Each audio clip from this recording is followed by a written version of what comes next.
Speaking of Blur's Day, few things have exemplified the chaotic nature of the Trump White House more than the seeming carousel of press secretaries and communication directors, each with a different approach to the media.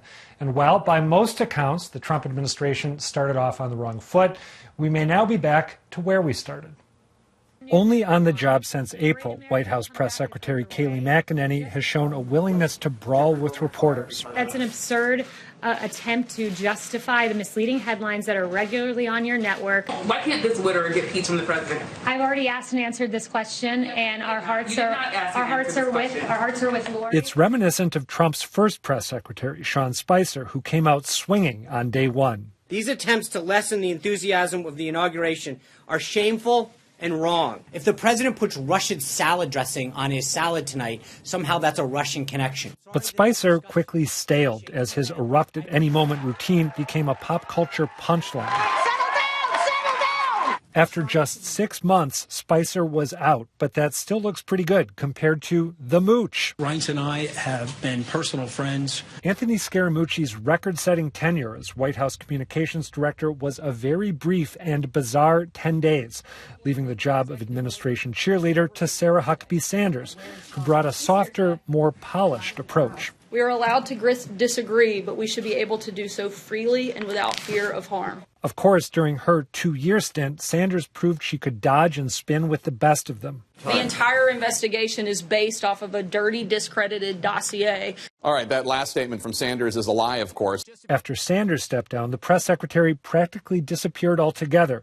Although Stephanie Grisham formally held the title, she didn't hold a single briefing, with President Trump increasingly being his own spokesman. The Dow is on pace to have its best year in 80 years. They are so anti-Israel. I am the chosen one. But now we've come full circle, with McEnany taking the podium and a take-no-prisoners approach. The media has never called it the Kung flu.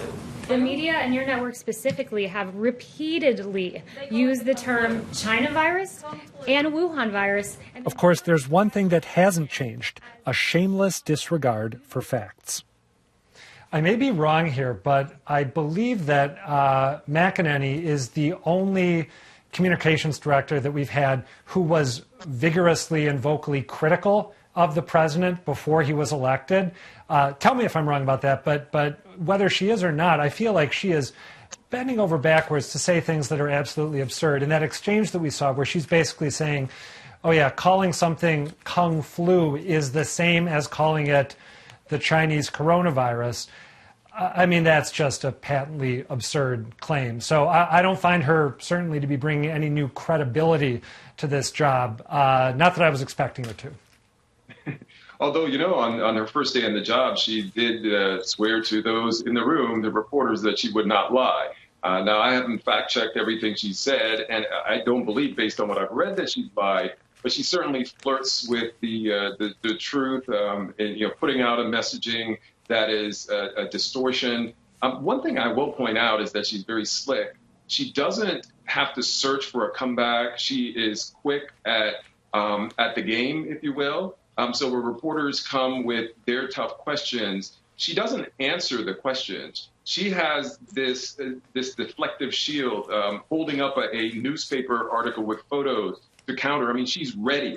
And so, you know, for the president sitting back there watching it, I think she's doing a fabulous job at not only spinning for the administration broadly, but spinning for the president himself, whether or not what he said or what he did makes any sense.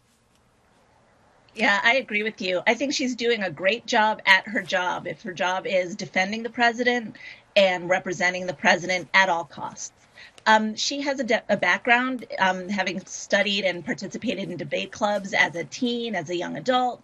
She is really, really smart. She has not been off camera for all that much time. I mean, before she became press secretary, she spent a lot of time on major broadcast and major cable networks doing this exact same thing. Maybe the topics were slightly different, but the performance was largely the same.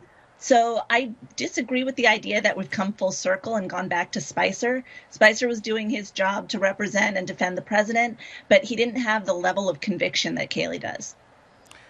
He also, I think, at the very, other than the Inauguration Day fiasco, he tried at a few times to actually tell the truth. He really did. Then he just gave up. And she, despite making promises to do that, has no intention of doing that. And all the time that I watched her in the past on the CNNs and wherever else she was on the Foxes talking about it, she was a master at not even distorting, but just sort of dismissing whatever the fact was and going with, as Kellyanne Conway would say, alternative facts. So whether she's lied or not, of course she has, many times over and over again. Most recently was when she said the president was joking when he said those coronavirus tests, he had asked them to pull back because it was just too much. He said that in jest. That's their bottom line. He's always joking. And he clearly was not joking. And then he himself, after that, said, I don't kid, I meant that. So there she is. She's already lied. That's what the pattern is going to be. She's quite good at her job. She's defending the president in the way that I'm sure he must be thrilled by. And there you have it. Well, we're going to look back at the Sarah Huckabee Sanders tenure as the golden era of Trump press secretaries, because as far as I can see, she was the most competent and normal of the people that we've seen. What always got me about Sean Spicer is that he just appeared to be acting like, how on earth did I find myself in this situation? With him, and it made him angry, and it showed at the podium. I don't know what Kayleigh McEnany is doing. I really don't. I've heard you all say that she's competent and smart, and I don't doubt that. But all she's really doing is defending the president in the most absurd way possible, in a manner that's not at all credible with anyone other than the 40% who are already with the president.